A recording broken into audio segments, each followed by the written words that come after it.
Yeni məzun olmuş hər hansı bir tələbə, tutaq ki, onun heç bir referansı yoxdur və iş həyatına atılmaq istəyir. Onun bu karyera başlanğıcında ona şəxsi brendini inkişaf elətdirmək üçün nələr tövsiyə edərsiniz? Bu LinkedIn profilindən mi gedir, CV-nin zənginləşdirilməsindən mi başlayır bu proses? Çox önəmli məsələyə toxundunuz. Bu şəxsi brendinq məsələsi bu çox vacibdir. Bayaq biz networkingdən danışdıq, o şəbəkələşmədən və s.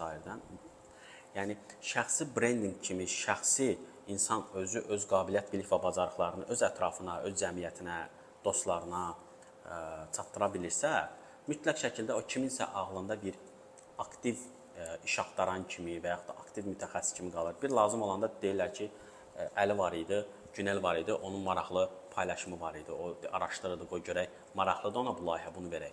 Yəni bu Facebookda, LinkedIn daha peşəkar platformadır və yaxud da YouTube'da o videolar çəkə bilər, Instagramda istənilən, yəni aktiv platformalarda paylaşımlar eləsin, öz bilik bacarıqlarını bildirsin.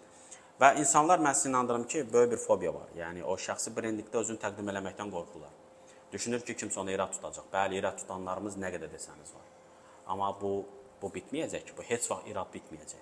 Bundan qorxmaq lazım deyil. Çıxın, öz fikirlərinizi bildiriniz.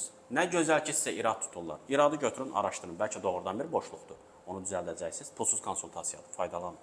Şəxsi brend çox önəmlidir. Biz marketə gedəndə əlimizi atırıq hansı məhsullara, hansı ki, reklamını görmüşük. Və bugün gedin rəflərə baxın, ən çox rəfdə olan məhsul, ən çox reklam olunan məhsuldur, ən çox alınan da məhsuldur.